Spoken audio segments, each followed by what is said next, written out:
Hello मेरे प्यारे बच्चों, क्या हाल चाल। उम्मीद करते सारे लोग बढ़िया होंगे, जबरदस्त होंगे और इंतजार कर रहे हैं सर तीसरा चैप्टर कौन सा होने वाला है। तो आप सारे के सामने, सभी के सामने प्रस्तुत हो गया सर जो तीसरा चैप्टर है हमारा।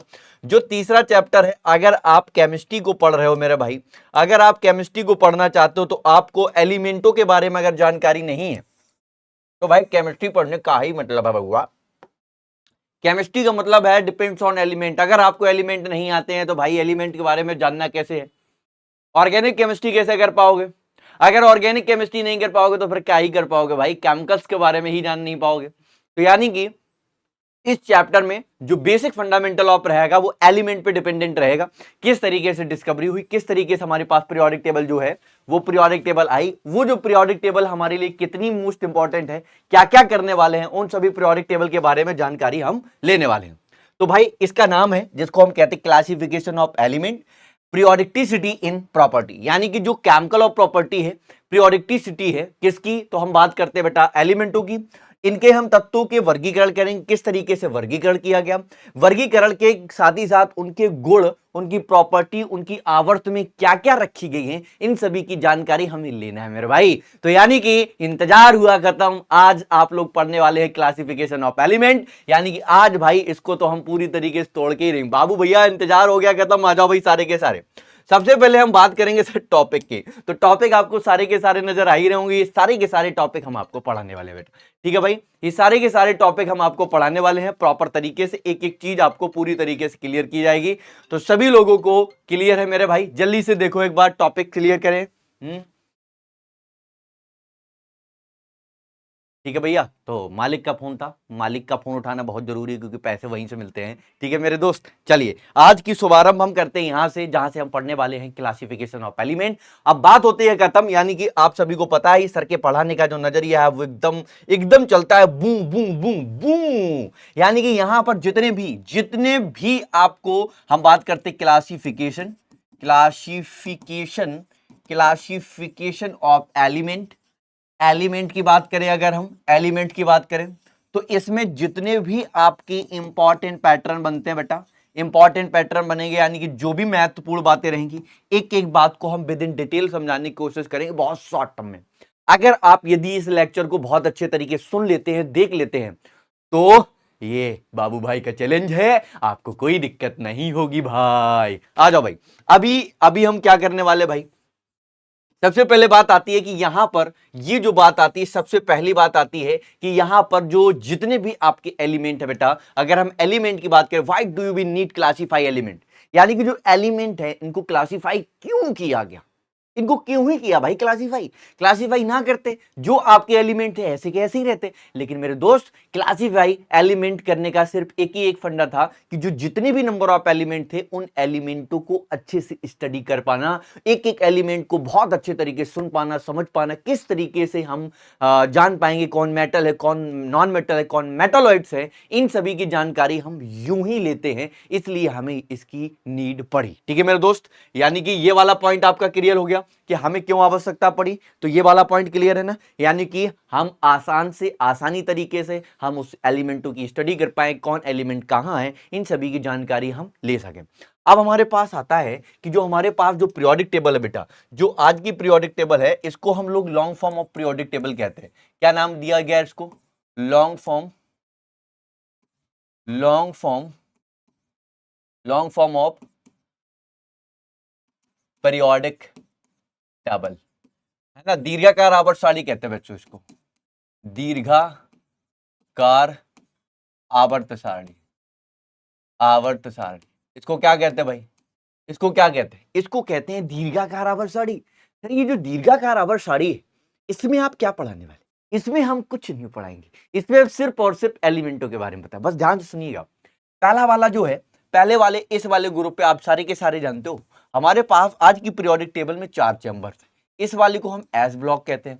ये वाला जो आपको पूरा का पूरा दिख रहा है, इसको हम पी ब्लॉक के नाम से जानते हैं। ये हमारा पी ब्लॉक हुआ। ये वाला जो नीचे रखा है, यहां से लेके यहां तक की बात आती है, that is the F block. क्या है मेरे बच्चे, ये एफ ब्लॉक है। तो सर ये वाला क्या है, तो सर ये वाला है डी ब्लॉक। क्या है बेटा, डी ब्लॉक। तो आप सारे के सारे जानते हो एस ब्लॉक हमारा कहां हुआ, एस ब्लॉक हमारा ये हुआ, पी ब्लॉक ये हुआ, बीच में रखे डी ब्लॉक हुआ। डी ब्लॉक को घेरने का काम किया किसने, एस और पी ने, जो दोनों को घेर लेता है, इसलिए इसको हम ट्रांजिशन एलिमेंट कहते हैं। क्या कहते हैं भाई, ट्रांजिशन एलिमेंट कहते हैं, क्योंकि इनको दबा के रखा, दपोच के रखा, जिनको दपोच दिया गया वही हमारा बनता है डी ब्लॉक यानी ट्रांजिशन एलिमेंट, जिनको हम कहते हैं संक्रमण तत्व। अच्छा, पहला वाला जितना ग्रुप दिखता है ये एल्कलाई मेटल है, ये आपका एल्कलाई अर्थ मेटल जिसको हम कहते हैं क्षारीय धातु है, और दूसरा वाला हुआ हमारा क्षारीय मृदा धातु है। ये वाली हमारी जितनी भी गैसेस हैं ये आपकी इनर्ट गैसेस में आती हैं। ये वाली हैलोजन है, ये वाली निकोजन है, ये वाली चाल्कोजन है, ये कार्बन फैमिली है, ये बोरान फैमिली है। ये सारे के सारे ट्रांजिशन एलिमेंट हैं, ये हमारे इनर ट्रांजिशन एलिमेंट है क्योंकि इनको नीचे रखा गया। अब और जान लो, ये आपके ये जो आपको दिख रहा होगा भाई, ये जो आपको दिख रहा है ये आपका छठवां, यानी कि ये 1 2 3 4 5 6 7, टोटल 7। तो ये वाले छठवें से 14 एलिमेंट निकाले गए, और ये आपके आवर्त नंबर 7वें से 14 एलिमेंट निकाले गए। ये हमारा लेंथेनियम है, यानी कि जो लेंथेनियम है इसलिए हम इसको लेंथेनाइट सीरीज के नाम से जाने हैं। ये हमारा एक्टिनियम है, इसको इसलिए हम एक्टिनाइट सीरीज के नाम से जानते हैं। ये सारी की सारी बात पीरियोडिक टेबल की बात हो ही जाती है। अब सर बात ये आती है कि इनमें ये वाले सारे के सारे मेटल है, ये वाले सारे के सारे मेटल है, इसमें आपके मेटल, नॉन मेटल, मेटालॉइड तीनों रखे गए हैं। ये सारे के सारे हमारे मेटल हैं। यहां पर जो पीएम है प्रोमीथियम, बेटा ये वाला आपका रेडियो एक्टिव एलिमेंट होता है। बाकी ये वाले जो नीचे हैं आपके, जिसको आप लेंथेनाइट कहते हो, लेंथेनाइट के सारे एलिमेंट आपके रेडियो एक्टिव एलिमेंट में आते हैं। क्या बात है सर, क्या बात है, आपने तो पूरी तरीके से सारी की सारी बातें प्रॉपर तरीके से क्लियर कर ही दी हैं। यानी कि अगर सारी बातें आपको क्लियर हो जाती हैं, दैट मींस ये फंडा होता है कि आपको ये पूरी तरीके से, जिसको हम कहते हैं classification of function of element, proper तरीके से आपका वेरी वेरी क्लियर हो जाता है। अब यहां तक की बात जैसे आप समझ चुके हो, तो हर एक तत्व का, एक एलिमेंट का एक चैम्बर है, कहां पर रखा गया है, उसको हम किस तरीके से सेटिस्फाइड कराते हैं, क्या उसकी प्रॉपर्टी होता है, क्या उसका इलेक्ट्रॉनिक कॉन्फ़िगरेशन होता है, क्या उसका इलेक्ट्रॉनिक कॉन्फ़िगरेशन की बात करें तो हमने आपको प्रीवियस क्लास में बताया, और इसी के साथ ही साथ किस चैम्बर में वो क्या प्रॉपर्टी रखता है वो डिपेंड करता है वो किस ब्लॉक में रखा गया है और किस ग्रुप की बात कर रहा है। तो आज की पीरियोडिक टेबल में हमारे टोटल 118 एलिमेंट हैं हमारे, जिसमें से आवर्त की संख्या बात करें जिसको आप पीरियड कहते हो, पीरियड की संख्या हमारी टोटल 7 है। टोटल एलिमेंट की नंबर की बात करें 118 है, ग्रुप हमारे कितने हैं, 18 हैं। तो इतनी बातें हमारी क्लियर हो जाती हैं। तो ये सारा वर्डन आपको समझ में आ ही गया होगा सर जी क्या बता रहे हैं। तो जैसे ही हम ये बात कंप्लीट करते हैं तो हमारे पास पहला पॉइंट आता है कि हमारे पास एक पॉइंट आता है जिसको डोवेराइन ट्रेड कहते हैं। बेटा ये जो डोवेराइन ट्रेड है, डोवेराइन ने ये बताया था, क्या बताया था, उन्होंने ये बताया था कि अगर हम ध्यान से देखें तो हमारी एक बात इन्होंने ये बताया था कि ट्रेड की बात करते हैं तो उन्होंने according to this the element having the similar property arrange the increasing order of the atomic mass. तो बेटा इन्होंने जैसे नंबर ऑफ एलिमेंट को लगाया था, लगाने के बाद उन्होंने ये बताया था, वैसे तो इन्होंने जितने भी प्रॉपर्टी देखा जाए increasing order of atomic mass, तो जितने भी पहले साइंटिस्ट आए थे इन्होंने एटॉमिक मास के इंक्रीजिंग क्रम में ही लगाए थे। अब अगर हम बात करें तो उन्होंने ये बताया था जो हमारा फर्स्ट वाला एलिमेंट होता है और एक बीच में भी हम एलिमेंट बी रखें और ये हम सी रखें इधर पे, तो उन्होंने कहा फर्स्ट और लास्ट वाले का जो वेट होगा, इस वेट को हम क्या कर लेंगे बेटा, इस वेट को हम इसका वेट रखाएंगे और वेट रखाने के बाद उसका हम कर देंगे एवरेज, यानी कि 2 से जैसे डिवाइड किया तो हमारा जो बीच वाला है उस एलिमेंट का एटॉमिक वेट निकल के आ जाएगा। ये हमारा ट्रेड हुआ। लेकिन ट्रेड क्या हुआ, कुछ ही एलिमेंट पे पूरी तरीके से वेरी कर पाता है, लेकिन जैसे जैसे नंबर ऑफ एलिमेंट बढ़ते गए तो ट्रेड हमारा फेल हो गया। यानी कि न्यूलैंड का डोवेराइन की त्रिक का नियम, यानी कि डोवेराइन ट्रेड जिसे कहते हैं, ये हमारा कुछ ही नियम पर वेरी हो पाया, इसके बाद प्रॉपर तरीके से फ्लॉप हो गया। क्योंकि ये तो सब पे नहीं लग सकता, तो आपको ये पूरी तरीके से बात समझ में आनी चाहिए। ये एग्जांपल है। तो जो हमारा लिथियम है, लिथियम को अगर हम इसके साथ ऐड ऑन कराएंगे तो बीच वाला यानी कि Na का निकल के आएगा। ये हम इसका निकालेंगे तो हमारा बीच वाले का निकल के आएगा जिसको आप Br कहते हैं। आप कैल्शियम का निकालोगे तो बीच वाले के साथ इनको ऐड करने के बाद 2 से डिवाइड कराओगे तो लगभग Sr का आ जाएगा स्ट्रोंशियम, यानी कि इसका और इसका ऐड आउट कराओगे तो 2 से डिवाइड कराओगे तो इसका निकल के आ जाएगा। तो उन्होंने बताया जो फर्स्ट एलिमेंट होता और लास्ट एलिमेंट होता उन दोनों का जो एटॉमिक वेट होता उनको ऐड कराओ, एवरेज यानी कि 2 से डिवाइड करा दो, that is the middle element, यानी कि मिडिल एलिमेंट का हम क्या कह सकते हैं, एटॉमिक मास। खत्म।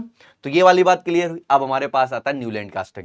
बेटा न्यूलैंड ऑक्टेट क्या कहता पता है, न्यूलैंड ऑक्टेट ने ये बोला था कि हम इंक्रीजिंग ऑफ एटॉमिक वेट, यहाँ पे इन्होंने भी बात बताई थी, जो ऑर्डर लगाया था एलिमेंट के, तो तत्वों को बढ़ते ही क्रम में, किसके, एटॉमिक वेट के बढ़ते हुए क्रम में नंबर ऑफ एलिमेंट को लगाया था। लेकिन हुआ क्या, एलिमेंटों को बढ़ते हुए क्रम में लगाया तो धीरे धीरे उन्होंने एक चीज देखी, क्या देखी, कि जो पहला एलिमेंट है, यानी कि हम फर्स्ट एलिमेंट की बात करें, वो हमारा आठवां एलिमेंट का जो प्रॉपर्टी है वो सेम दिखा रहा था। अगर वो प्रॉपर्टी आठवें एलिमेंट से सेम दिखा रहा है, इसका मतलब उन्होंने एक साउंड भी रिड्यूस बनाया, जिसको हम कहते हैं सा रे गा मा पा धा नी सा। तो जैसे उन्होंने ये साउंड बनाया था सा रे गा मा पा धा नी सा, ये इंडिकेट करता था सा रे गा मा पा धा नी सा, तो यानी कि सा से चालू किया था, लास्ट में भी सा आ गया, इसका मतलब जो पहला है, पहला एलिमेंट की प्रॉपर्टी है वो लास्ट वाले एलिमेंट की प्रॉपर्टी से सेम मिल रही है। इसका मतलब ये होता था कि फर्स्ट और लास्ट से प्रॉपर्टी मिलती थी, यही हमारा न्यूलैंड का अष्टक नियम की कैटेगरी में जाता है। तो पूछा जाता है, न्यूलैंड ने अपने परमाणु भार के क्रम में रखा था, परमाणु भार के बढ़ते हुए क्रम में लिखा था, जो आठवें तत्व के गुण हैं वो उसके पहले वाले तत्व के समान होता है। लेकिन जैसे जैसे हम बात करें कि जो हमारे परमाणु क्रमांक हैं, अगर हम परमाणु भार की बात करें, जैसे हम 40 से ज्यादा पहुंचे, यानी कि जैसे हमारी डिस्कवरी होगी 40 से ज्यादा एटॉमिक वेट की, यानी कि कैल्शियम तक ही वेरी कर पाया, जैसे जैसे इंक्रीजिंग हो गया एटॉमिक वेट, वैसे वैसे इनका रूल फ्लॉप हो गया। तो इसका मतलब ये ऑक्टेट प्रॉपर तरीके फ्लॉप है। ये गाना था, इन्होंने, आप देख पा रहे हैं, ये लिखा है सा रे गा मा पा धा नी, जैसे उन्होंने नी तक बोला, नी के बाद जैसे ही वो राउंड हुए बेटा, यहां पर जैसे ही सा पर आए, अच्छा ज्यादा हो गया, जैसे ही वो सा पर आए, आप देख पा रहे हो, जैसे ही नी के बाद सा आया तो इनकी ये प्रॉपर्टी सेम मिलने लगी। इसलिए उन्होंने बोला कि देखो, आप कह सकते हो 1 2 3 4 5 6 7, तो उन्होंने कहा तो 7 तक तो सेम था, लेकिन आठवां फर्स्ट प्रॉपर्टी दिखाता था। लेकिन फिर वही बात हुई कि जैसे जैसे एलिमेंट की डिस्कवरी हुई, ये इनका रूल फ्लॉप हो गया, तो ये भी खत्म, न्यूलैंड का अष्टक नियम भी गए, चाचा भी गए। अब हमारे आते हैं लोथर मेयर। लोथर मेयर की भी कहानी कुछ ऐसी थी, इन्होंने बहुत सारे एलिमेंट को अरेंज कराया और इन्होंने एक वक्र, एक हम कह सकते हैं एक कर्व बनाई थी कुछ इस तरीके, जैसे आपने देखा होगा जो व्यक्ति आईसीयू में होता है और उसकी ईसीजी कराई जाती है, तो इसी इस तरीके चलती है, देखा होगा ना, टिक टिक टिक टिक टिक टिक टी टिक टिक टिक टिक टिक टिक टी, कुछ इस तरीके से। इसका मतलब लोथर मेयर ने कुछ एक कर्व दिया, क्योंकि ये एक डॉक्टर थे, और डॉक्टर थे तो ये कहीं ना कहीं पेशेंट को देखा करते, तो उनका एक काम करते ईसीजी लगा के देखते हैं। और जैसे ही इन्होंने ईसीजी लगाया तो यहां पर इन्होंने एक चीज देखी, क्या देखी सर, यहां पर इन्होंने एटॉमिक वॉल्यूम के बढ़ते हुए क्रम में और यहां पर बढ़ते हुए एटॉमिक मास के बढ़ते हुए क्रम में एलिमेंटों को रखा है।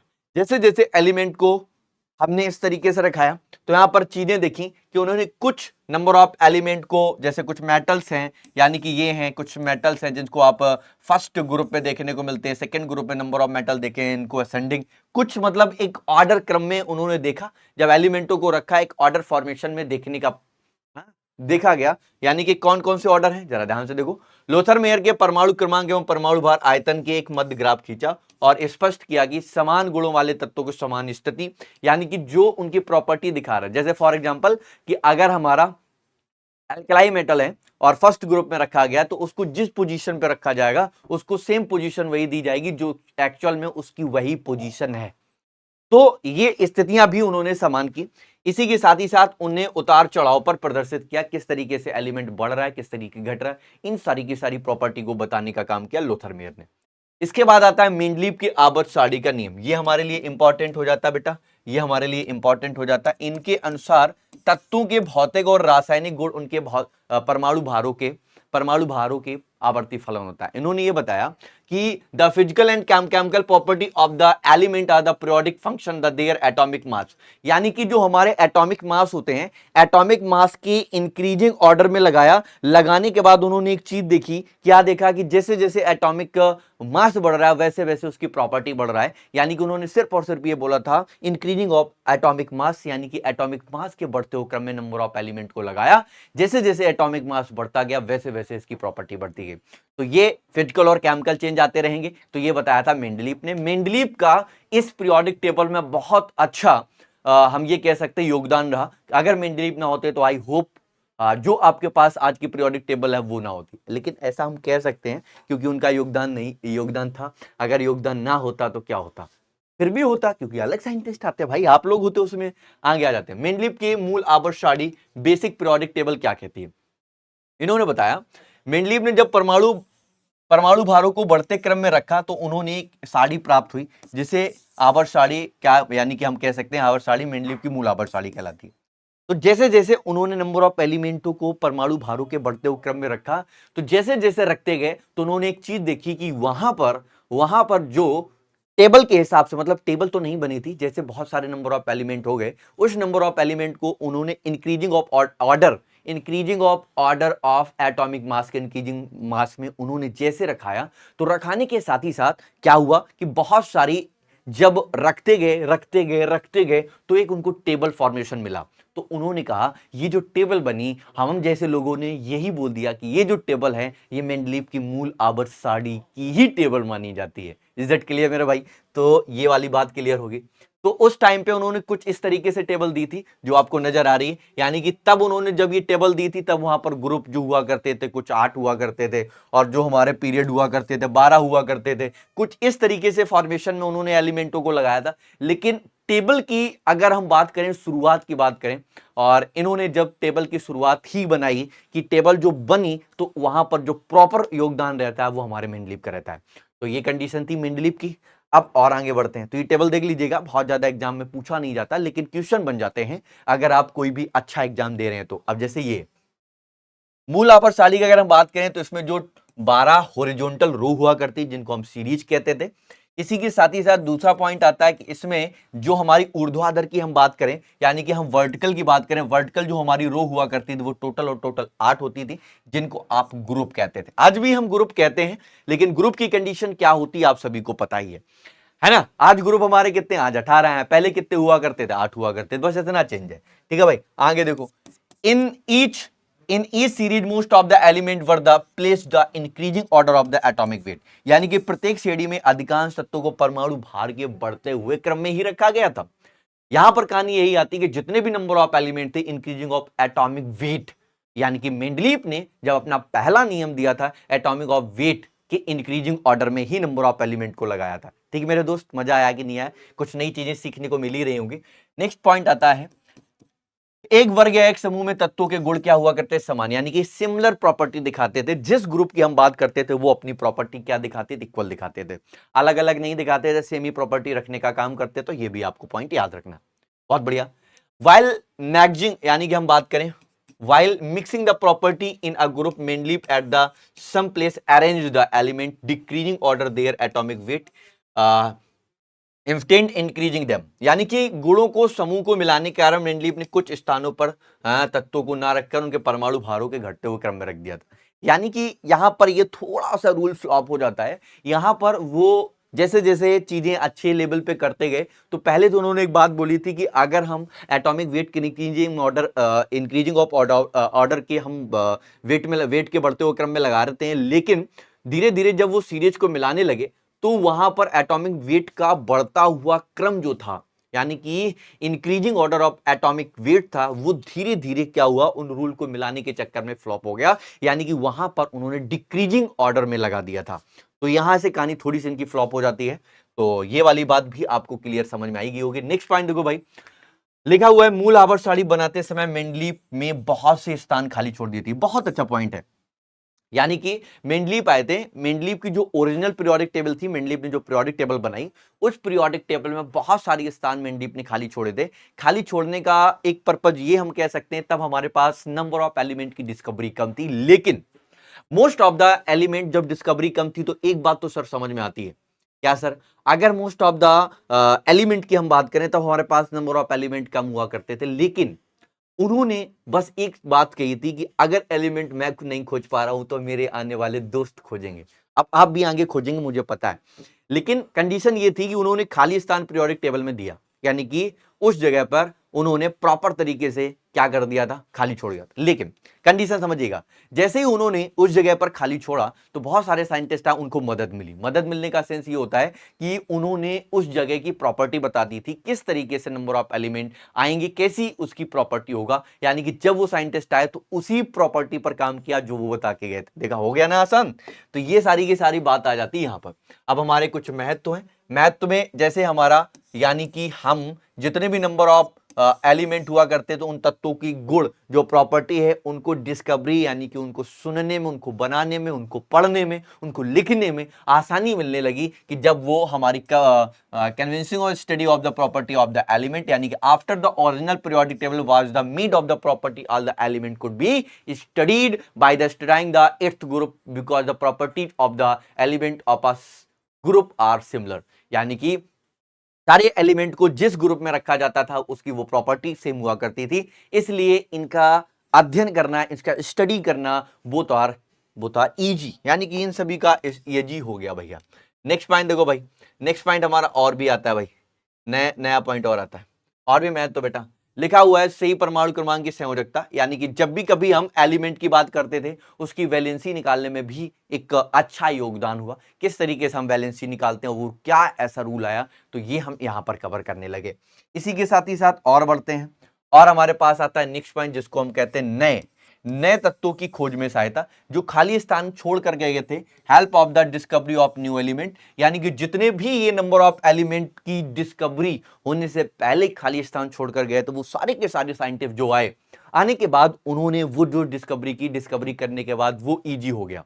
इजी इन द सेंस हम ये कह सकते हैं कि जो हमारे नंबर ऑफ एलिमेंट थे वो जो खाली स्थान छोड़ा गया, जितने भी हमारे साइंटिस्ट आए उसको उसमें क्या मिली बेटा, हेल्प मिली। तो ये भी बातें हमारे यहां पर क्लियर होगी। इसी के साथ ही साथ नेक्स्ट आता है जिसको हम कहते हैं परमाणु भार का घटता क्रम। यहां पर ये दोष हो गए, में इन्होंने सारी की सारी पीरियोडिक टेबल में एक ही बात बोली थी कि जो हमारा एटॉमिक वेट है उसका इंक्रीजिंग ऑर्डर में होना चाहिए, लेकिन यहां पर क्या होगा मेरा भाई, घटता हुआ क्रम होगा। जैसे हमारा डिक्रीजिंग ऑर्डर हो गया, डिक्रीजिंग ऑर्डर का मतलब हुआ कि यहां पर सिर्फ और सिर्फ ये रूल हो गया भैया फ्लॉप, यानी कि ये बातें होगी गलत। आगे अगर हम देखें तो लिखा हुआ keeping element having the similar property और जब डिफरेंट प्लेस, यानी कि समान गुणों वाले तत्वों को अलग अलग स्थान पर रखना। अच्छा, समान गुण की प्रॉपर्टी अगर लगा रहे तो समान ही में ही होना चाहिए था, वो अलग अलग कैसे हो गए? अलग अलग होने का सेंस हुआ कि यहां पर ये वाला आपका रूल हो गया फ्लॉप। इसके बाद आगे बढ़ते हैं, आगे लिखा हुआ निम्न गुणों वाले तत्वों का एक साथ रखा जाना, यानी कि पोजीशन ऑफ हाइड्रोजन, यानी कि हाइड्रोजन की पोजीशन आज भी पूरी तरीके से क्लियर नहीं बता पाए हैं कि ग्रुप नंबर 17 में रखा गया है ग्रुप नंबर फर्स्ट में, तो ये वाली बात भी हमारी प्रॉपर तरीके से फ्लॉप हो ही जाती है। आगे बढ़ते मेरे दोस्त, आगे है समस्थानिकों का स्थान। बेटा जो हमारे आइसोटोप्स हैं, यहां पर मेनली ने नहीं बताया था कि आइसोटोप्स जो हैं वो कहां पर होने चाहिए, पीरियड या ब्लॉक में अलग अलग क्यों रखे गए, सेम क्यों रखे गए, इन दोनों की बातें नहीं बता पाए थे मेनली, तो ये वाला भी रूल हमारा फ्लॉप हो जाता है। ये सारे दोष हैं, डिफेक्ट हैं। डिफेक्ट इन द सेंस वो होता है जो सारी के सारे साइंटिस्ट फर्क कर रहे होते हैं लेकिन वो एक्चुअल में गलत होते हैं। आगे यहां पर जब आइसोटोप्स नहीं बता पाए थे तो आइसोबार कैसे बता पाएंगे, तो ये भी हो गया। और इनर्ट गैसों का जो हमारे पास हम बात करते हैं जिसको नोबल गैसेस कहते हैं, नोबल गैसेस का इन्होंने जो स्थान है, जो जगह है, जो प्लेस है वही नहीं दिया था। इसका मतलब ये तो भैया गए भाई, फ्लॉप हो गए।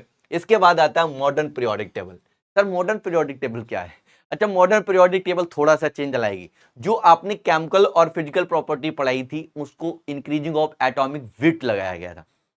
यहां पर ट्विस्ट है, यहां पर आपको लगाना है परमाणु क्रमांक के आवर्ती फलन, यानी कि यहां पर जो आपका रहेगा इंक्रीजिंग ऑफ एटॉमिक नंबर, यहां से कहानी वो बनती है जो आपके पास पीरियोडिक टेबल है। इन दैट केस आपको ये चीजें आपको समझ में आना चाहिए। लिखा हुआ है The physical and chemical property of element periodicity function of the their atomic number। तो जो एटॉमिक नंबर है उसका जो इंक्रीजिंग ऑर्डर लगाया गया, तो ये इंक्रीजिंग ऑर्डर एटॉमिक नंबर के इंक्रीजिंग हिसाब से लगाया गया है। That means that is the main logic of the periodic table. यही मेन लॉजिक है जो इस पीरियोडिक टेबल को पूरी तरीके से क्लियर करके जाएगा।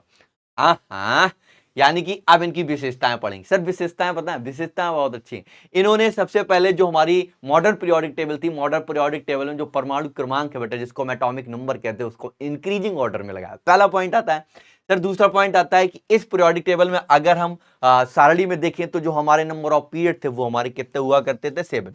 और जो हमारे 7 पीरियड को वेरी करता है, तो इसमें से जो हमारा पहला आवर्त है उसमें दो दो एलिमेंट होते हैं, इसलिए हम इसको अति लघु यानी कि बहुत छोटा, यानी कि हम कहते हैं इसको शॉर्टेस्ट पीरियड के नाम से जानते हैं।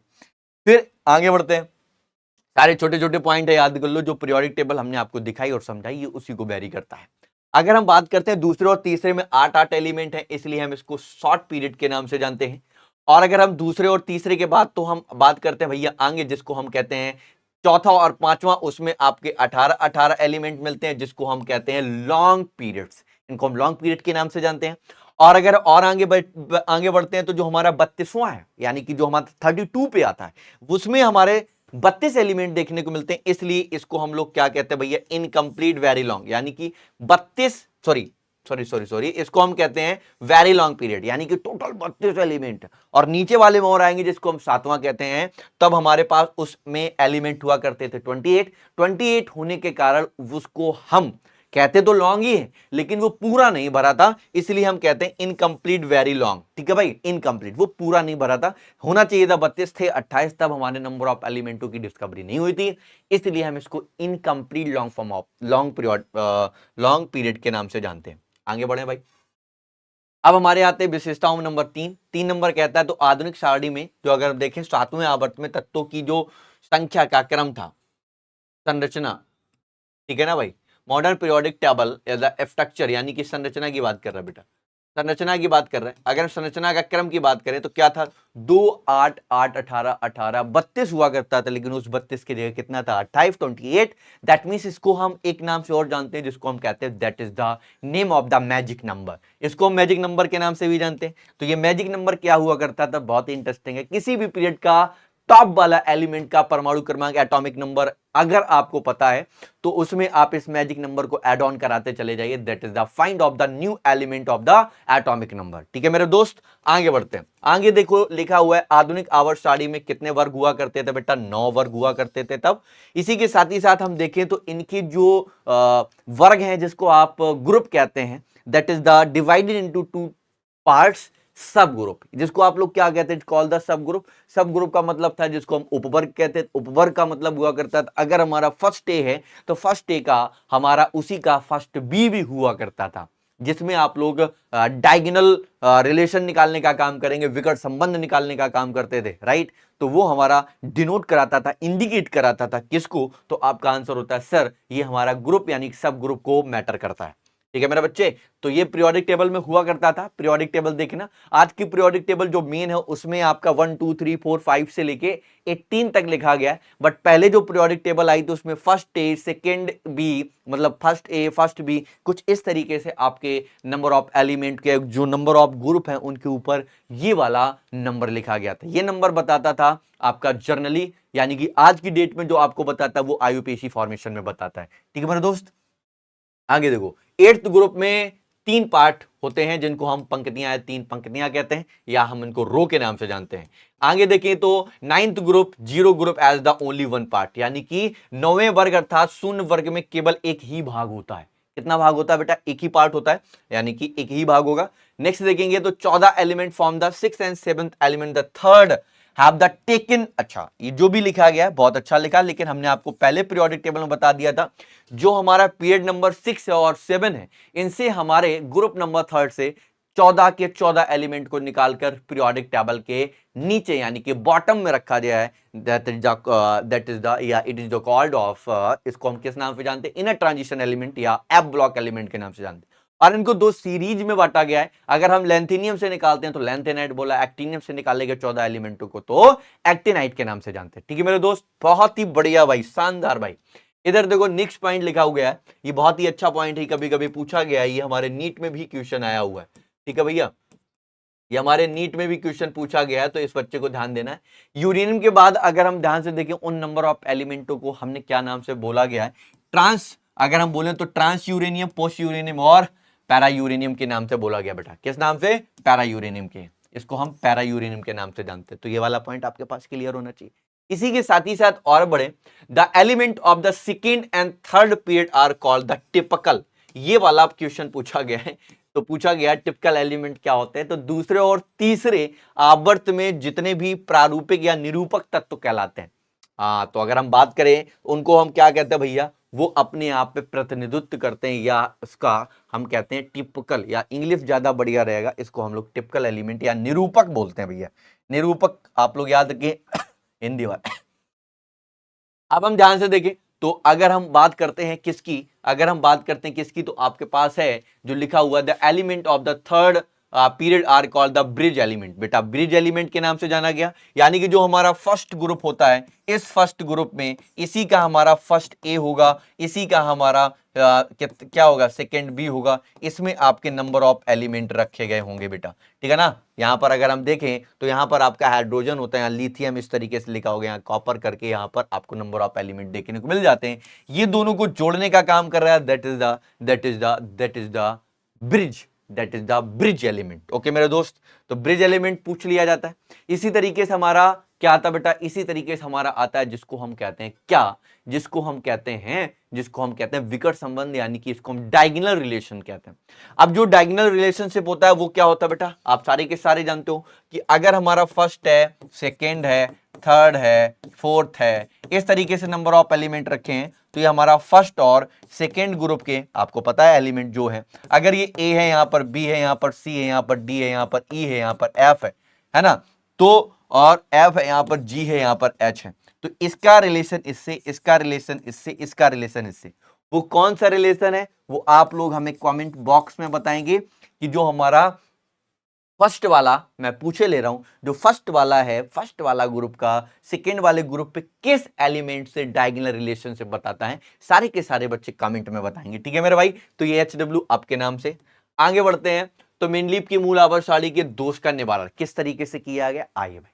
तो यहां पर जो हमारे नंबर ऑफ, यानी कि हम बात करते हैं higher atomic weight should be the placed before the with lower atomic weight, यानी कि अधिक परमाणु भार वाले तत्वों का, परमाणु के भार वाले तत्वों को पहले रखा जाना, पहले रखा जाना, यानी कि अब यहां पर हम बात करें तो यहां पर जो हमारे परमाणु भार थे, उन जो एलिमेंटों को रखा गया उनको पहले रखने का काम किया गया था, है ना, क्योंकि हम यहां पर एटॉमिक नंबर के हिसाब से लेके चल रहे हैं, ना कि एटॉमिक वेट के। नाउ द सेकंड पॉइंट, यहां पर समस्थानिकों का जो हमारा प्लेस है उसको बताने जाने का काम किया गया। संभारक यानी कि आइसोबार के बात बताया गया। यहां पर अक्रिय गैस, जिसको हम इनर्ट गैसेस कहते थे, नोवल गैसेस कहते थे, और हिंदी में बोले तो अक्रिय गैस बोलते थे, उनका एक पोजीशन, एक स्थान ग्रुप नंबर 18 में दिया गया, जो आज के पीरियोडिक टेबल में आपको देखने को मिलती है। हाइड्रोजन का स्थान अभी भी प्रॉपर तरीके से नहीं बताया गया, ये हमारा डिफेक्ट है, आज भी हमारा विवादित है। हाइड्रोजन का स्थान, पोजीशन ऑफ हाइड्रोजन कहां पर रखा गया है, ये आपका ग्रुप नंबर 17 में है या ग्रुप नंबर फर्स्ट में है, अभी भी प्रॉपर तरीके से क्लियर बात नहीं बताई गई। आगे बात पढ़ते हैं, लेकिन मोस्ट ऑफ द केसेस में इसको हम फर्स्ट ग्रुप में ही वेरी करते हैं, ठीक है, ये भी याद रखिएगा। नेक्स्ट पॉइंट आता है जिसको हम कहते हैं, जितने भी हमारे डिसिमिलर प्रॉपर्टी के सेम ग्रुप हुआ करते थे, असमान गुणों वाले तत्वों को एक ही समूह में रखा गया। जो एक समान वाले गुणों के जो नंबर ऑफ एलिमेंट थे, जो समान एलिमेंटों के तत्व थे, उनको एक ही समूह में रखा गया, बट द प्रॉपर्टी सेम, उनकी प्रॉपर्टी क्या हुआ करती थी, सेम हुआ करती थी, ठीक है भाई। आगे देखें, आगे लिखा गया है समान गुणों वाले तत्वों को अलग अलग समूह में रखना, यानी कि जितने भी हमारे element having the similar property थी उनको डिफरेंट ग्रुप में डाल दिया गया। नाउ द नेक्स्ट पॉइंट, धातु और अधातु, यानी कि स्टेटस ऑफ मेटल और नॉन मेटल, उनका जो स्टेटस है, जो क्वालिटी है, जो मैटर बताता है किस जगह पर है, इनको भी बताने का काम नहीं किया गया, हम कह सकते हैं मेरे भाई, है ना। आगे देखिए, जितनी भी हम बात करते हैं अर्थ मेटल है, उनका स्थान कहां है। हम बात करते हैं next, showing the valency of element, तत्वों की केवल एक ही संयोजकता दिखाना, ठीक है भाई, इस तरीके से अभी दोष बना।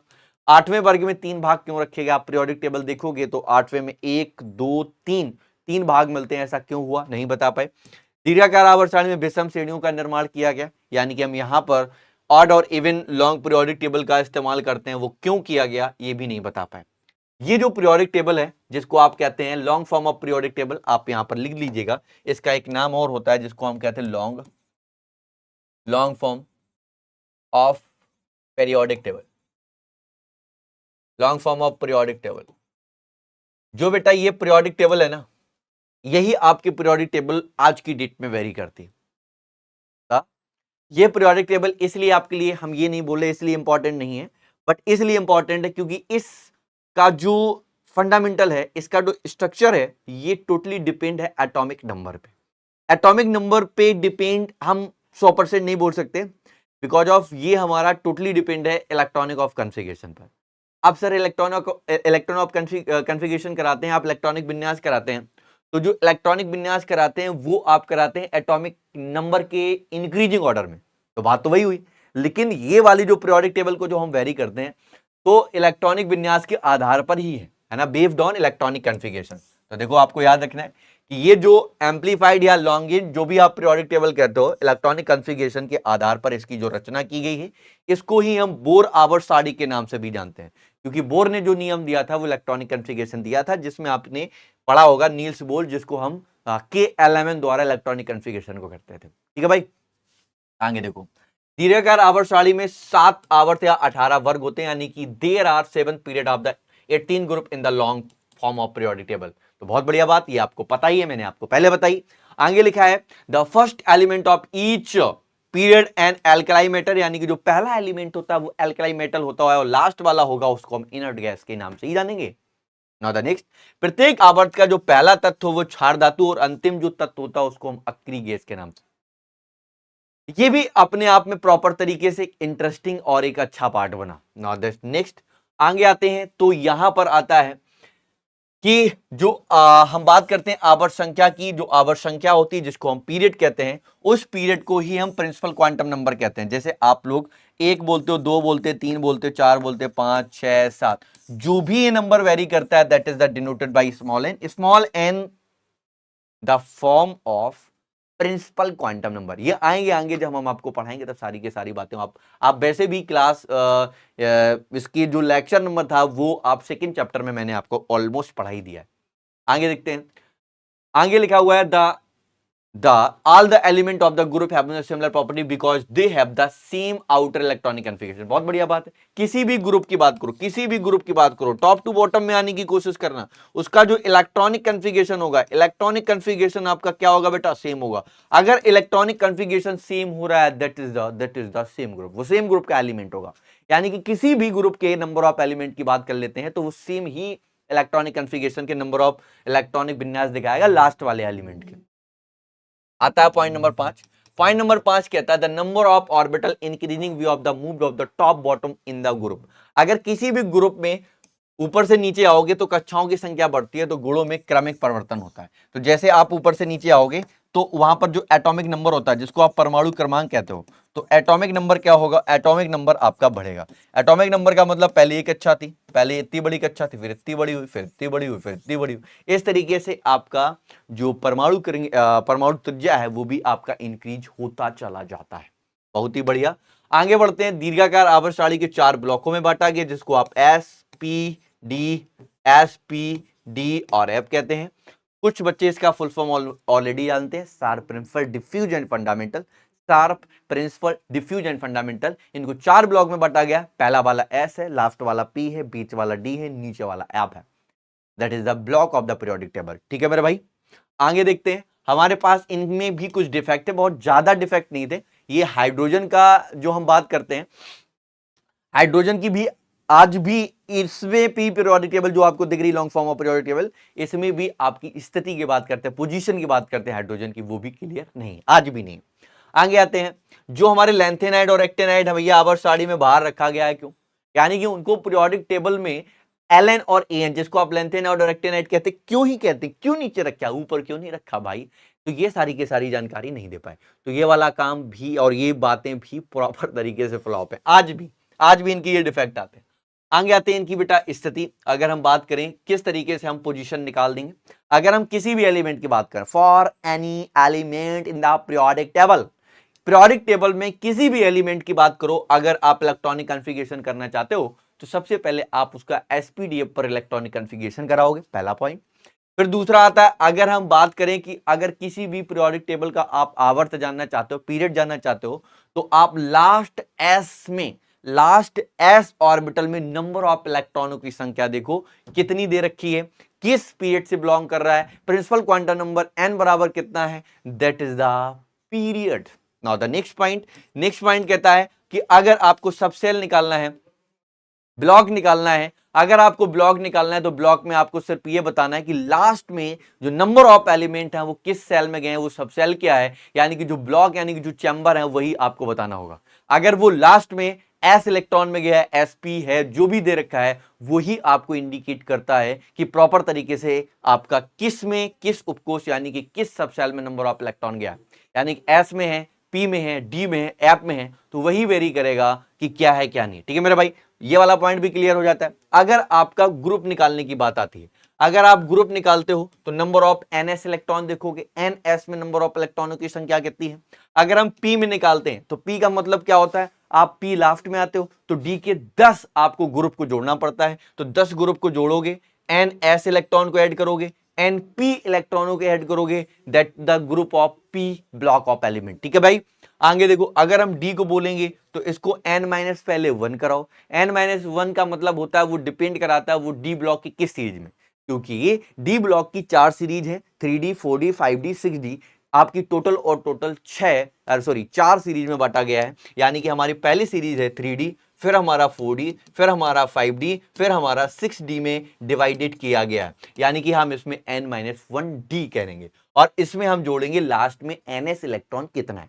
फिर इसी के साथ अगर किसी भी एफ ब्लॉक के पूछ लिया जाए तो एफ ब्लॉक में हमेशा जो आपका ग्रुप रहता है वो 3 ही रहता है, क्योंकि उससे 3 से ही तो नंबर ऑफ एलिमेंटों को निकाला गया। तो ये तो बहुत ही ईजी हो गया। आगे आ जाते हैं, अब आता है परीक्षण या shielding effect of covering effect. Sir ये क्या होता है, तो अगर हम इसको देखें तो शील्डिंग और कवरिंग इफेक्ट क्या होता है, तो एक तरीके के हम ये कह सकते हैं कि किसी परमाणु की बाहरी कक्षा में जितने भी नंबर ऑफ इलेक्ट्रॉन होते हैं, है ना, अब ध्यान सुनिएगा, अगर हम ये बोलें कि ये बात बेटा ये हमारी सेल है, ये हमारी क्या बेटा, ये हमारी सेल है, और ये जो सेल है आप देख पा रहे होंगे इसमें जो न्यूक्लियस है, इस न्यूक्लियस में आप देखेंगे ये हमारे नंबर ऑफ इलेक्ट्रॉन घूम रहे हैं। ये जो नंबर ऑफ इलेक्ट्रॉन घूमते हैं तो ये वाली नंबर ऑफ इलेक्ट्रॉन क्या करते हैं, ये जैसे ही इससे अट्रैक्शन बनाने की कोशिश करते हैं, ध्यान दीजिएगा, ये इससे जैसे ही अट्रैक्शन बनाने का काम करेंगे तो ये वाला इसको रिपेल करने का काम करेगा, ये वाला इसको धक्का लगाने का काम करेगा, ये हमारा रिपेल काम करेगा। तो यानी कि यही हमारा क्या कहलाएगा, शील्डिंग इफेक्ट। तो शील्डिंग इफेक्ट का मतलब समझ में आया क्या होता है, तो शील्डिंग इफेक्ट काफी इंपॉर्टेंट बनता है। फिर हमारा आता है जिसको हम कहते हैं effective of nuclear charge. Effective of nuclear charge क्या होता है, अगर हम ध्यान से देखें कोई भी हमारा ये एक सेल बना हुआ है, इस सेल में नंबर ऑफ इलेक्ट्रॉन आपके घूम रहे होंगे, क्या घूम रहे होंगे बेटा, नंबर ऑफ इलेक्ट्रॉन घूम रहे होंगे। ये बेटा जो नंबर ऑफ इलेक्ट्रॉन होगा, यहां पर आप देख रहे हैं ये न्यूक्लियस है, जैसे जैसे आपकी सेल बढ़ती जाती है वैसे वैसे नंबर ऑफ इलेक्ट्रॉन बढ़ते जाएंगे। अगर आपके नंबर ऑफ इलेक्ट्रॉन इंक्रीज हो रहे हैं तो जो भी हमारा न्यूक्लियस है बेटा, जो भी हमारा क्या है न्यूक्लियस है, उसका जो एट्रैक्शन है क्या होता है बेटा, उसका जो एट्रैक्शन फोर्स होता है, एट्रैक्शन फोर्स वो भी क्या होता है बेटा, इंक्रीज होता रहता है। क्योंकि जैसे जैसे सेल बढ़ेंगी वैसे वैसे इलेक्ट्रॉन बढ़ेंगे, वैसे वैसे इलेक्ट्रॉन बढ़ने के साथ आउटर सेल में जो नंबर ऑफ इलेक्ट्रॉन है वो उससे अट्रैक्ट होना चाहेगा। अगर वो उससे अट्रैक्ट होना चाह रहा है दैट मींस मैं कह सकता हूं इफेक्टिव न्यूक्लियर चार्ज भी आपका बढ़ता रहेगा। तो ये भी काफी अच्छा है, ये भी इंपॉर्टेंट है, ये भी आपको याद रखना पड़ेगा। नाउ द नेक्स्ट जिसको हम कहते हैं परमाणु त्रिज्या। परमाणु त्रिज्या क्या है, एटॉमिक रेडियस क्या है। एटॉमिक रेडियस क्या होता है आप याद रखिएगा, आप याद रखिएगा, एटॉमिक रेडियस का मतलब होता है कि ये फॉर एग्जांपल न्यूक्लियस है, न्यूक्लियस के सेंटर से जो आउटर सेल की डिस्टेंस होती है that is the atomic radius. वही हमारी क्या है बेटा, ये हमारी एटॉमिक रेडियस है। तो एटॉमिक रेडियस अगर आपसे कोई पूछे तो आप बोलेंगे यानी कि जो हमारा न्यूक्लियस होता है, यानी कि the distance of the outer shell most orbital and electron of the central of the nucleus atomic is the distance of the atomic number. यानी कि हम ये कह सकते हैं कि जो भी हमारा nucleus of an atom is called the atomic radius. तो सिंपल भाषा में ये जानो कि जो आपका एटम है, एटम के सेंटर से आउटर सेल में नंबर ऑफ इलेक्ट्रॉनों की बीच की दूरी है, जो डिस्टेंस है that is the atomic radius. तो एटॉमिक रेडियस हो गया। एटॉमिक रेडियस के हमारे कुछ टाइप होते हैं, कुछ पार्ट होते हैं। अब जो पार्ट होगा वो अब जरा ध्यान से देखो, ये जो पार्ट होगा इसको हम कहते हैं कोवैलेंट रेडियस। बेटा जब कोवैलेंट रेडियस बनता है तो कोवैलेंट रेडियस का एक फंडा होता है, क्या होता है, इसमें ये नंबर ऑफ जो एटम होते हैं, क्या होते हैं बेटा, जो आपके एटम होते हैं, वो जो एटम होंगे, ध्यान से सुनिएगा, जो एटम होंगे वो प्रॉपर तरीके से क्या करते हैं, ओवरलैप करते हैं। क्या करेंगे बेटा, ओवरलैप करेंगे। अगर हम बात करते हैं वो ओवरलैप करेंगे, इसका मतलब है कि ये वाला, यहां पर मैं फिर से बता रहा हूं कि ये वाला अगर ओवरलैप करेगा, ये वाला यहां पर ओवरलैप करेगा, तो ओवरलैप करने के बाद ध्यान से सुनने का काम करेंगे सारे के सारे। जब ये ओवरलैप करेगा, ओवरलैप करने के बाद यहां पर ये वाला सेंटर, इसका ये सेंटर, इन दोनों के सेंटर का जो दूरी है, डिस्टेंस है, वो ले लो। तो ये हमने डिस्टेंस ली, डिस्टेंस का कर दो भैया आधा, ये जो हमने आधा किया यही हमारा क्या कहलाएगा, यही हमारा कहलाएगा कोवैलेंट रेडियस। ये हमारा कहलाएगा सीआर, यानी कि कोवैलेंट रेडियस होगा। यानी कि कोई भी एटम है उसका जो बीच का एकल, मतलब आप जानते हो कोवैलेंट बॉन्ड जो बनाते हैं, जैसे सीएल है, Cl2 है, तो अगर Cl बॉन्ड Cl है that is the covalent bond, क्योंकि कोवेलेंट बॉन्ड हमने आपको बताया था कोवेलेंट बॉन्ड जो भी बनाता है वो नॉन मेटल के बीच में ही बनता है। ठीक है भाई, तो ये वाला पॉइंट क्लियर हो गया। अब आता है हमारे पास धात्विक त्रिज्या। अब ये धात्विक त्रिज्या या क्रिस्टल त्रिज्या क्या कहती है, जो हमारे नंबर ऑफ एटम है, जैसे ये एक एटम है, ध्यान समझिएगा, ये एक हमारे पास एटम है और एक ये एटम है, ये दोनों ही पास में रखेंगे, इनको हम आपस में जोड़ सकते हैं, मतलब बस ये इस तरीके से, इसका जो सेंट्रल होगा, इसका जो सेंटर होगा, इन दोनों को जोड़ो, इसका आधा करो, ये जो दूरी निकल के आई यही हमारा क्या है, यही हमारा क्या कहलाएगा भाई, यही अपने आप में क्या कहलाएगा, यही हमारा अपने आप में जो भी डिस्टेंस निकल के आई ये वाली, इस डिस्टेंस को ही आप लोग क्या बोलते हो बेटा, आप सभी को याद रखना है, ये हमारी है मेटेलिक रेडियस है, यही हमारी मेटेलिक रेडियस, यानी कि ये हमारा एम आर है। एम आर समझ में आया? अगर मेटेलिक रेडियस समझ में आ गई, अब हमारे पास नेक्स्ट होती है जिसको हम कहते हैं वान डेर वाल्स रेडियस। अब ये जो वान डेर वाल्स रेडियस होती है ये क्या करता है, ये कहता है देखो भाई, ये जो ओवरलैप कराए थे आप, पहले तो आप ये कराओ सर, पहले तो आप ओवरलैप कराओ, ये जो आप ओवरलैप कराओगे, ये जो आप ओवरलैप कराओ, ध्यान सुनिएगा, यहां पर आप एटम ले लो, ये आपने ले लिए बेटा एटम, एटम लेने के बाद ये एटम ले लो कुछ इस तरीके से, और फिर आप प्रॉपर तरीके से इसमें भर दो, ओवरलैप करा दो। कुछ मैं करा दे रहा हूं, ध्यान से सुनिएगा, ये जैसे ही हमने ओवरलैप कराए, दो एटम को लिए, दो एटम को लिए, दोनों एटम को हमने ओवरलैप करा दिया। ओवरलैप कराने के बाद अब क्या करोगे आप मेरे भाई, अब इसमें ये वाला पॉइंट हमारा सेंट्रल है, सेंट्रल एटम इसका ये है, इसका सेंट्रल एटम ये है, दोनों एटम के जो ये दूरी है, ये डिस्टेंस है, ये वाली ले लो, ये डिस्टेंस का आधा कर दो। ठीक है भाई, ये डिस्टेंस का क्या कर दो, आधा कर दो, ये क्या कर दो, आधा। अब ये जो आपने आधा किया, ये जो डिस्टेंस निकल के आई, इस डिस्टेंस को ही आप कहते हैं वान डेर वाल्स रेडियस, ये हमारा वी आर होगा। अब आपसे क्वेश्चन बन जाता है, आपसे ये पूछा जाता है हमें बता दो कौन सी रेडियस सबसे बड़ी होती है। अगर आप देखोगी तो रेडियस सबसे ज्यादा बड़ी, पहले सबसे बड़ी वी आर होती है, फिर हमारी क्या होगी बेटा, इससे पहले फिर हमारी क्या हुई, मेटेलिक, सॉरी, यहां पर फिर हमारी क्या होगी जिसको हम एम आर बोलेंगे, फिर हमारी क्या होगी बेटा, सी आर होगी, क्या होगी बेटा, अरे क्या, फिर क्या होगी हमारी, फिर हमारी क्या होगी जिसको हम बोलते हैं, क्या बोलते हैं बेटा, क्या बोलते हैं बेटा, सी आर बोलते हैं। फिर हमारी क्या होगी, सी आर, तो सी आर सबसे छोटी होगी, यानी वान डेर वाल्स, फिर मेटेलिक, फिर हमारी सी आर। ठीक है मेरे बच्चे, नेक्स्ट आता है जिसको हम कहते हैं आयनिक त्रिज्या। सर आयनिक त्रिज्या का मतलब ही होता है, आयनिक दो तरीके से अपना रेडियस दिखाएगा, यानी कि अगर हम आयनिक की बात करते हैं, फॉर एग्जांपल हमारा कोई आयन है, अब आयन जो बनता है वो हमारा दो तरीके से बनेगा, एक हमारा पॉजिटिव बनेगा, एक हमारा निगेटिव बनेगा, यानी कि जो दो आपकी रेडियस बनी, एक पॉजिटिव और निगेटिव, दो तरीके से जो रेडियस बनी, अब इसका जो एटम बनाओगे आप, इसका जो एटम बनाओगे, अब फॉर एग्जांपल हमारा जो एटम बना, वो एटम आपका किस तरीके से हो सकता है, इसको जरा ध्यान समझो। अब जैसे ये एटम है, अभी ये एक्चुअल में एटम वो था जो आपका न्यूट्रल था, कैसा था बेटा, न्यूट्रल था। अगर ये हमारा न्यूट्रल एटम है तो इसका मतलब है इसके आउटर सेल से नंबर ऑफ इलेक्ट्रॉनों की संख्या ना तो इंक्रीज की गई है ना डिक्रीज की गई। अगर ऐसा होता कि इनकी आउटर सेल में जो नंबर ऑफ इलेक्ट्रॉन है उनको हम निकाल लेते, अगर हम निकाल लेते तो अब यही एटम आपका आयन एटम कहलाता है, यानी कि अब वो आयनाइजेशन एटम बोले या आयन एटम बोले। अब ये जो आयन एटम होता या तो वो हमारा पॉजिटिव भी हो सकता है, यानी अगर वो पॉजिटिव होगा तो यहां पर जो इलेक्ट्रॉन होंगे वो आपके डिक्रीज होंगे, अगर वो निगेटिव आयन होगा तो उसमें आपके इलेक्ट्रॉन इंक्रीज होंगे। ठीक है ना, तो इसके जो सेंटर से अगर हम बात करें डिस्टेंस की, न्यूक्लियस के सेंटर से आउटर सेल में नंबर ऑफ इलेक्ट्रॉन उनके बीच की डिस्टेंस की बात करें तो ये हमारी क्या कहलाती है, ये हमारी आयनिक रेडियस कहलाती है, ये हमारा आई आर होता है। ठीक है भैया, तो ये बात भी क्लियर है, क्लियर है ना भाई, बहुत अच्छे। अगर ये वाली बात समझ गए तो अब आओ आगे। अब हमारा आता है जिसको हम कहते हैं रेडियस ऑफ कैटायन।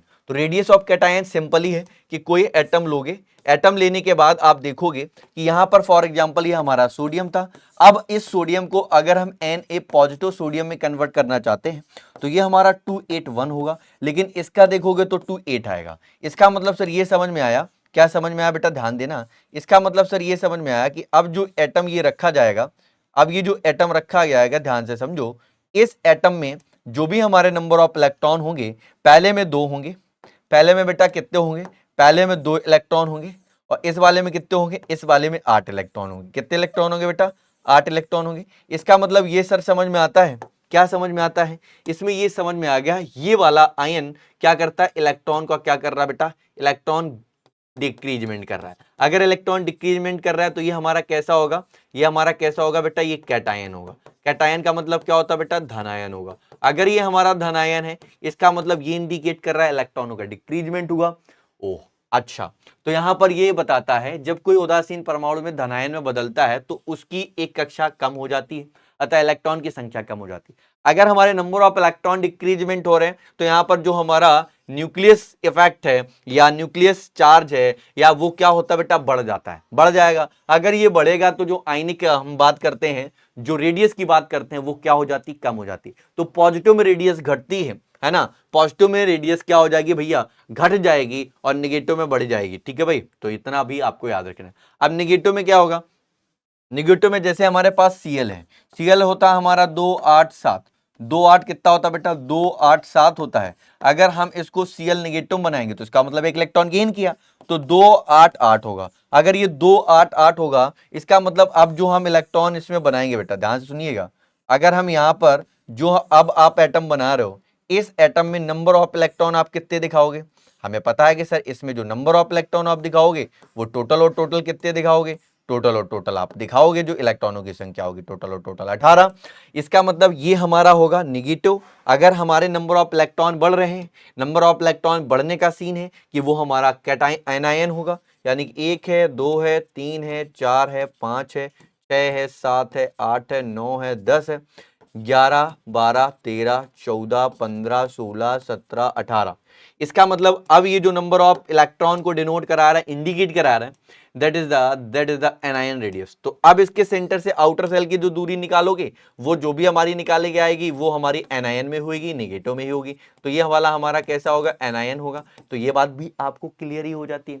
अब इसमें आपका उल्टा हो जाएगा कि जो हमारा जो हमारा आकर्षण बल होता है न्यूक्लियस का, वो हमारा क्या होता है बेटा, वो हमारा घटेगा और रेडियस इसमें बढ़ जाएगी। तो बस इतना वाला पॉइंट आपको याद रखना। फिर हमारा आता है आयनन ऊर्जा और आयनन विभव। बिल्कुल सिंपल है, कोई भी एटम होता है, इस एटम में जो हमारे, ध्यान से सुनिएगा, जो एटम होते बेटा, ध्यान सुनने का काम करें, जो हमारे एटम होते, एटम के बीच में क्या होते बेटा, एटम के बीच में, अरे रे रे, एटम के बीच में हमारी क्या होती बेटा, रेडियस होती, क्या होता है बेटा, एटम के बीच में हमें मिलता है न्यूक्लियस। अब ये जो बेटा न्यूक्लियस होता है, अब ये न्यूक्लियस तो होता ही होता है, लेकिन यहां पर क्या होते हैं, इलेक्ट्रॉन होते हैं। तो उस आउटर सेल में जो नंबर ऑफ इलेक्ट्रॉन है बेटा, नंबर ऑफ इलेक्ट्रॉन को अगर हम बाह्यतम कक्षा से नंबर ऑफ इलेक्ट्रॉनों को निकालने का काम करते हैं, अगर हम निकालने का काम करेंगे तो बेटा हमको चाहिए होगी एनर्जी। क्या चाहिए होगी बेटा, एनर्जी चाहिए होगी। जो एनर्जी उसमें लगेगी that is the ionization potential, यानी कि लिखा हुआ the amount of energy required to remove electron from the outer shell orbital isolated gaseous atom. तो वो हमारा एक तलस्थ अवस्था वाला गैसी विलगित एटम होगा। उसके बाहरी कक्षा से एक इलेक्ट्रॉन को निकालने में जितनी ऊर्जा देनी पड़ती है, आवश्यकता होती है, that is the ionization energy. है ना, क्लियर? ओके, आगे बढ़ते हैं। अब हमारे पास इलेक्ट्रॉन बंधता या इलेक्ट्रॉन लब्धि एंथैल्पी। तो यहां पर ठीक ही उल्टा है। अगर आपके इस एटम में आपने इलेक्ट्रॉन को निकाला था, तो निकालने में जो ऊर्जा लगी थी वो हमारा क्या था, वही तो हमारा क्या बन रहा था बेटा, वही हमारा क्या बन रहा था, है ना, वो हमारा क्या बन रहा था। ध्यान सुनो, अगर आप इसको देखोगे तो ये हमारा एक एटम है। अगर इस एटम को हम यहां पर देखें, दैट इज द न्यूक्लियस। अब इसमें हम एक इलेक्ट्रॉन को डालेंगे बेटा। अगर हम इलेक्ट्रॉन को डालते हैं, उसमें डालते हैं, डालने का काम करते हैं, तो इसमें एनर्जी उत्सर्जित होगी, यानी कि मैं बोल सकता हूं when the extra electron enter the outer shell orbit the neutral gaseous atom certain amount of energy release, यानी कि यहां पर एनर्जी क्या होगी बेटा, निकलेगी, बाहर निकलेगी, यानी कि प्रॉपर तरीके बाहर निकल जाएगी। तो वो हमारी कहलाएगी इलेक्ट्रॉन एफिनिटी, जिसको आप ई के नाम से जानते हो। बहुत ही बढ़िया मेरे दोस्त, यहां तक की बात भी क्लियर होगी। अब हमारे पास नेक्स्ट पॉइंट आता है जिसको हम कहते हैं विद्युत ऋणात्मकता। बहुत ही इंपॉर्टेंट है भाई। विद्युत ऋणात्मकता की बात करें तो फॉर एग्जांपल हमारे पास एक ए एटम है, दूसरा हमारे पास एक बी एटम है। इन दोनों में लड़ाई छिड़ गई, बीच में रखे हैं दो अंडे। दो अंडे रखे हैं और इन्होंने कहा है जिसके पास ताकत ज्यादा होगी वो उसके तरफ इलेक्ट्रॉन, यानी कि उसके तरफ अंडे खिसक जाएंगे। फॉर एग्जाम्पल कि बी ने आपस में लड़ाई हुई और इन रस्सीबाजी चल रही थी, तो रस्सी खींच ली बी ने, तो जो इलेक्ट्रॉन है, इलेक्ट्रॉन इनकी तरफ खिसक गए, यानी कि इलेक्ट्रॉन अब इस जगह ना होकर इस जगह आ गए। इसका मतलब यह हुआ कि इसके ऊपर आंशिक आंशिक यानी कि पार्सली पॉजिटिव और इसके ऊपर पार्सली निगेटिव आएगा। कहानी उल्टा रहेगी, जिसके पास ताकत है वो निगेटिव होगा, जिसके पास ताकत कम है वो पॉजिटिव होगा। तो इलेक्ट्रॉन क्या होगी बेटा, ये हमारी होगी आपकी इलेक्ट्रोनेगेटिविटी। इलेक्ट्रोनेगेटिविटी कहता है the ability of an atom attract the lone pair of the covalent bond towards itself is called the electronegativity. तो इलेक्ट्रोनेगेटिविटी का मतलब ही यही है कि जो लॉन पेयर को अपनी तरफ खींचने का काम करेगा दैट इज द इलेक्ट्रोनेगेटिविटी, यानी कि जो खींचेगा वही हमारा नेगेटिव चार्ज बनाएगा। ठीक है भाई, तो बहुत ही बढ़िया बात होगी। फिर हमारा आता है जिसको हम कहते हैं धन विद्युतीय लक्षण, यानी कि विद्युत धनात्मक लक्षण। ये क्या होता है? अगर हम बात करें तो किसी भी तत्व यानी कि कोई भी एटम है बेटा, अगर कोई भी एटम अपने आउटर सेल से यानी कि बाहरी कक्षा से आउटर सेल से जो नंबर ऑफ इलेक्ट्रॉन है, नंबर ऑफ इलेक्ट्रॉन को अगर वो क्या कर देता भैया, क्या कर देता है, निकाल देता है, डोनेट कर देता है, तो उस एटम पर जो भी साइन आएगा पॉजिटिव साइन ही आएगा। कैसा साइन आएगा? पॉजिटिव साइन आएगा। तो अब इसका कहने का मतलब यही है, इलेक्ट्रोपॉजिटिव कैरेक्टर का मतलब ability of an atom to change into the cation by giving off the electron. तो यानी कि जब वो इलेक्ट्रॉन को निकालने का काम करेगा that is the positive character, वो पॉजिटिव कैरेक्टर में जाएगा। इसी तरीके से हमारा एक और मिल जाता है जिसको हम कहते हैं ऋण विद्युती, यानी कि अब ठीक उल्टा हो गया। अब अगर कोई भी एटम है बेटा, ये एटम क्या करेगा, इलेक्ट्रॉन को गेन करने का काम करेगा। अगर वो इलेक्ट्रॉन को गेन कर रहा है, मतलब ग्रहण कर रहा है, तो इस एटम पर जो भी साइन आएगा नेगेटिव आएगा। यानी कि यही कह रहा है the ability of an element accept a electron is the turn into an ion, वो anion is called the electronegativity, है ना, डिफरेंट फ्रॉम द इलेक्ट्रोविटी। यानी कि ये विद्युत ऋणात्मकता से क्या होता है बेटा, भिन्न होता, परे होता है। तो ये मत सोचिएगा विद्युत ऋणात्मकता और इलेक्ट्रोनेगेटिविटी, जिसको आप इसको इलेक्ट्रोनेगेटिव कैरेक्टर कह रहे हैं, ये दोनों में डिफरेंस है। वो लॉन पेयर को खींचेगा, ये अपना एक इलेक्ट्रॉन ले सकता है, दोनों में डिफरेंस है भाई। एकदम मत सोचिएगा दोनों के दोनों बात सेम होगी। ठीक है मेरे बच्चे। इसके बाद आ जाता है ना, एक हमारा आता है जिसको हम कहते हैं अपचायक और आक्सीकारक। अपचायक और आक्सीकारक क्या होता है? सबसे पहले तो अपचायक और आक्सीकारक जानो। तो अगर हम अपचायक की बात करें तो यहां पर दो कंडीशन बनती हैं। अगर हम अपचायक की बात करें तो मैं एक छोटे फॉर्मेट में बता दे रहा हूं। जो अपचायक होते हैं बेटा, क्या होते हैं बेटा, अपचायक होते हैं। जो अपचायक होते हैं वो सारे के सारे ऑक्सीकरण गुण दिखाते हैं। कैसे दिखाएंगे? ऑक्सीकरण, यानी कि वो हमारे सारे के सारे ऑक्सीडेशन मेथड में होंगे। अब जो ऑक्सीडेशन होते हैं वो क्या होते हैं? ऑक्सीडेशन क्या होते हैं? तो ऑक्सीडेशन याद रखना है, जिनकी भी हम बात करें ऑक्सीडेशन नंबर की, ऑक्सीडेशन जो नंबर होता है वो इंक्रीज होगा, है ना, ऑक्सीडेशन नंबर इंक्रीज होगा, और जो इलेक्ट्रॉन होंगे वो हमारे डिक्रीज होंगे। तो ये हमारा ऑक्सीडेशन होगा, वो हमारी अपचायक की यानी कि रिड्यूसिंग प्रॉपर्टी में जाएगा। अब अगर हम बात करें ऑक्सीकारक की, तो अगर जो हम ऑक्सीकारक की बात करें बेटा, तो ये हमारी जो प्रॉपर्टी होगी वो हमारी होगी किसकी? अपचायक की, सॉरी अपचयन की। किसकी? अपचयन की। और जो अपचयन होता है जिसको हम रिडक्शन कहते हैं, क्या कहते हैं बेटा? रिडक्शन कहते हैं। ठीक है, क्या कहते हैं? रिडक्शन कहते हैं। जो रिडक्शन होता है इसमें जो ऑक्सीडेशन नंबर है, वो हमारा क्या होगा सर? ऑक्सीडेशन नंबर इसमें डिक्रीज होगा, नंबर ऑफ इलेक्ट्रॉन होंगे वो इंक्रीज होंगे। ठीक है भाई, नंबर ऑफ इलेक्ट्रॉन क्या होंगे? इंक्रीज होंगे। इसी के साथ ही साथ जब ये समझ गए तो यहाँ पर एक प्रॉपर्टी देखने को मिलती है। अगर हम आवर्त की बात करें, बाएं से दाएं जाओगे, यानी कि आप बोले तो लेफ्ट टू राइट जाओगे, तो अपचायक गुण की बात करें वो हमारा घटता है, बट ऑक्सीकारक बढ़ेगा। यानी कि reducing property decrease the while oxidizing property increase as we move from the left to right। ठीक है भाई। नाउ द नेक्स्ट, अगर हम बात करते हैं ग्रुप की, तो ग्रुप में बात करेंगे तो ऊपर से नीचे जाने पर अपचायक गुण क्या करेगा भैया? बढ़ जाएगा, जबकि ऑक्सीकारक गुण घट जाएगा। यानी कि सेम कहा गया है, तो इसमें आओगे ऊपर से नीचे, यानी कि reducing property increasing while the oxidizing property decrease as well move of the top to bottom आओगे, तो ये हो जाएगा। ठीक है भाई, तो ये वाला भी पॉइंट क्लियर है। Now the next point is the valency.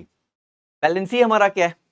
Valency जो है सिर्फ और सिर्फ आपको ये बताता है कि जो कोई भी एटम है वो एटम में इलेक्ट्रॉन में, जो इलेक्ट्रॉन की बात करता हूं, किसी एटम किसी परमाणु द्वारा आदान प्रदान किए गए इलेक्ट्रॉनों की संख्या, यानी कि जो एक एटम दूसरे एटम से जुड़ेगा, जुड़ने पर वो जितने भी नंबर ऑफ इलेक्ट्रॉन की शेयरिंग करता है, दैट इज द वैलेंसी, वही हमारी वैलेंसी होगी।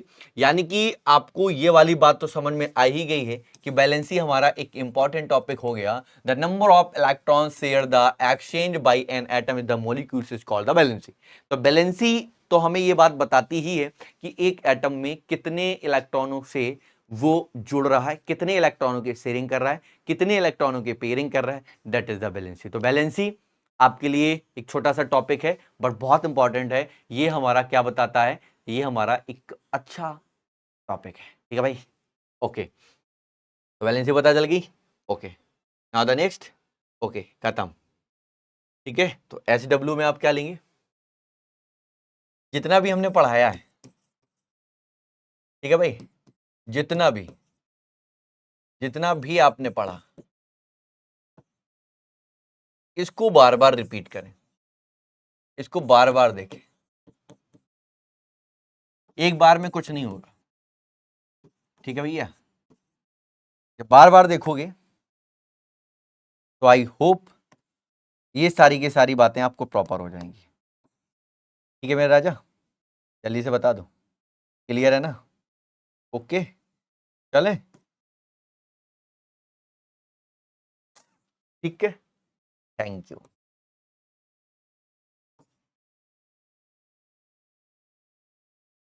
ओके मेरे दोस्त, चलिए, तो ये हमारा क्लासिफिकेशन ऑफ एलिमेंट चैप्टर हुआ, जिसमें आपने पूरी तरीके से पेशेंस के साथ प्यार मोहब्बत दिखाई।